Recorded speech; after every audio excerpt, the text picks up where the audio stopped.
Now, Friday Night Blitz on KEZI 9 News. Welcome to the Friday Night Blitz. I'm Jake Sivan alongside Eric Elkin. Believe it or not, it is the final week of the regular season in 6A, 5A, and 4A. Unbelievable. We'll show you final standings from the Southwest Conference as well as the Midwestern and Mid-Willamette leagues. We're starting with the Southwest Conference, which has been dominated this year by the Sheldon Irish. Surprise, surprise. Number one, Sheldon hosting Grants Pass. It was our KEZI 9+ game of the week tonight. First offensive snap of the game, Taylor Alley fakes the end around and goes down the field for Mitch Herbert, who shakes a tackle and is in for a touchdown just 15 seconds into the game. Next, Sheldon possession. Connor Strom takes a snap out of the Wildcat. And look at Strom at the goal line, just lays the wood on a Grants Pass player. 14-0 Sheldon. Next time Irish have the ball, fake the screen to the right, throw back to the left. Mitch Herbert has blocks set up and his speed does the rest. Touchdown Irish, 21-0. Then the defense gets in on the party. Mitch Lewis jumps the route and he has only Green in front of him. Another Sheldon touchdown. It's 28-0 halfway through the first quarter. More from the defense. The pressure forces a bad throw, and defensive end Liam Talty is going the other way. A touchdown for the big guy, 35-0. Still 5 minutes to go in the first. One more for good measure. Mitch Lewis's second touchdown of the day, this time on offense, a 31-yard run. Sheldon went up 42-0, won 62-7. Not a bad way to head into the playoffs. We've answered the bell 9 times in a row, so our kids have done a great job. And, you know, the playoffs, it's a one-and-done scenario when you do lose. So we're just, we get a week off this coming week, and we'll regroup and get back after them. Thurston trying to bounce back from a loss to Sheldon, closing out the regular season at South Eugene. Colts with the ball first. Corey White will run it in for the Thurston touchdown, made it 6-0 Colts. And the Colts decide to go for 2. Kyle Watson makes the catch in the end zone, 8-0 Colts. In the next quarter, Thurston with the ball again. The handoff this time to Aaron Downs, the pass to Aaron Downs. And that was a nice run to set up the touchdown a little bit later on. Then Wyke hands off again. Downs finds the end zone. Made it 15-0 Colts. This one was close in the end. South Eugene made a valiant effort to come back but lose 28-21. And one other score from the Southwest Conference play. Roseburg knocks off North Bedford 42-28. So since this is the final week of the regular season, here is a look at the final standings in the Southwest Conference. Sheldon goes perfect. And unfortunately, we cannot show you the full standings, but Sheldon goes perfect 9-0, 7-0, and will win the Southwest Conference once again. Not a very big surprise. Well, it's time for our weekly Thomas Tyner check-in. After briefly decommitting from the Ducks, then recommitting, Tyner's numbers have not changed. Against number 7 Southridge, over 350 yards and 4 touchdowns. But Aloha goes down. Southridge, who Sheldon beat week 1, beats Aloha 49-39. That's back-to-back losses for Aloha. Still probably a team that nobody wants to see in the postseason.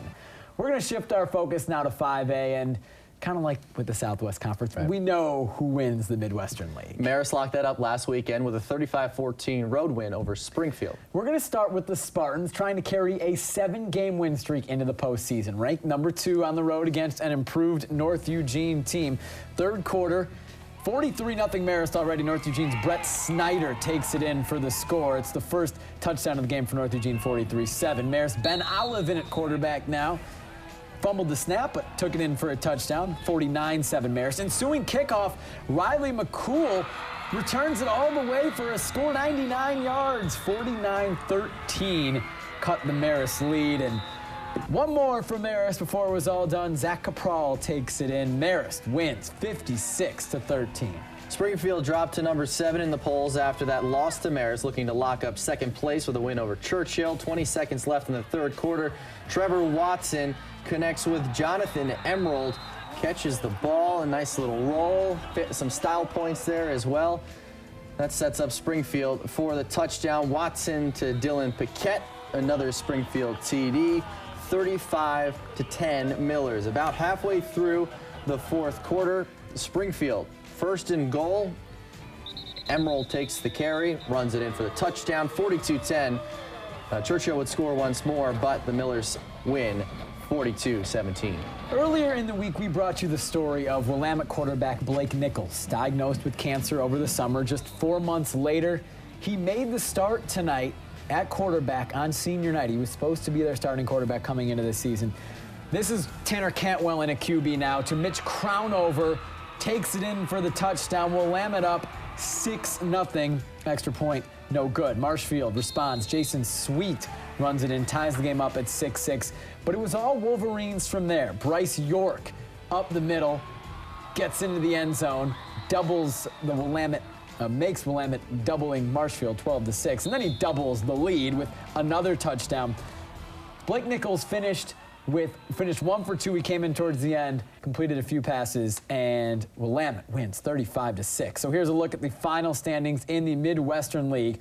If we can bring them up, we are unable to because of technical difficulties. But Marist, as we said, wins the league title again. The surprise of the year, though, who we just showed you, the Springfield Millers, only one loss in conference. As you can see right here, that came to Marist. Cannot wait to see what Springfield will do when playoff time comes around. And that's probably a Springfield team that a lot of teams aren't going to want to play this year. Definitely. Just like Thomas Tyner, not a guy you want to see in the postseason. Trevor Watson, the freshman quarterback, Springfield surprising everybody. Well, Silverton clinched the 5A Mid-Willamette League last week with a win over Crescent Valley. Lauren Michler has a wrap-up from what happened up north. Lauren. Guys, Crescent Valley was looking to bounce back from that loss to get to Silverton and get some momentum heading into the postseason. The Raiders hosting Woodburn and a robot there on the field in the audience tonight. In the first quarter, Crescent Valley at the goal line. Jaden Eminger takes the handoff, dives into the end zone for a touchdown. 14-0 Crescent Valley there. But the Bulldogs would respond. Martin Ray slips a tackle here, and a few more moves, gets down to the sideline. Great blocking downfield. Doesn't quite make it in, though. Stopped at the goal line. Same drive, fourth down now. We're going to get to that right here. Crescent Valley, the defense stops the Bulldogs at the goal line stand, and we're going to go to Nick Poezzi with the handoff there, and it isn't even fazed by the defense. Long touchdown run for the Bulldogs. Crescent Valley would go on to win 40-0. Also, senior night at Corvallis. The Spartans hosting number 4 West Albany. Spartans trailing 26-13 at halftime. Third quarter, West Albany's Jake Lacoste takes a handoff and lumbers down the field for a nice gain there. And the next play, West Albany's Cody Lahota connects with Brendan Breslin there in the corner of the end zone for a touchdown. Score 32-13 here in Corvallis, trying to get something going on third and long. Mather and Langley down to Andrew Laney, who bobbles it but comes up with the ball. Corvallis would go on to turn the ball over, suing West Albany possession here. Jake Lacoste slips through the edge and down the field, and he takes it to the house. West Albany go on to win 38-13 there. That's all we have from up north. Guys, back to you. Thanks so much, Lauren. We have a couple more scores from 2 other games in Mid-Willamette League play. Lebanon knocked off Dallas 58-35, and Silverton finishes the season undefeated. Sean Mannion's papa leading Silverton. The Mannion family has not lost this fall. South Albany 40, they beat South Albany 48-7. Here's a look at the final standings in that conference. Silverton won the league. We knew that. West Albany's only loss all year came at the hands of the Foxes. 2 great teams there. And Crescent Valley's only 2 losses in league play came at the hands of the 2 teams in front of them. Lebanon in 4th. Tough year for Corvallis in a 3-way tie for 5th. So 6A and 5A are ready for postseason play to begin. Coming up after the break, there's still plenty of drama left in 4A. Who wins the Sky M League and the Far West League? We'll let you know when we come back.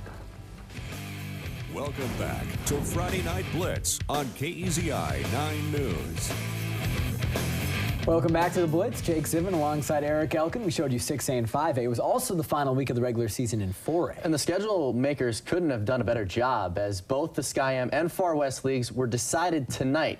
In the Sky-Am, Cottage Grove and Sweet Home were both 4-0 heading into tonight. The Huskies clinched the league title, 42-34 win over the Lions. And in the Far West, it came down to another battle of the unbeatens in league play. Siuslaw and North Bend also entered at 4-0. North Bend gets the win, 34-20.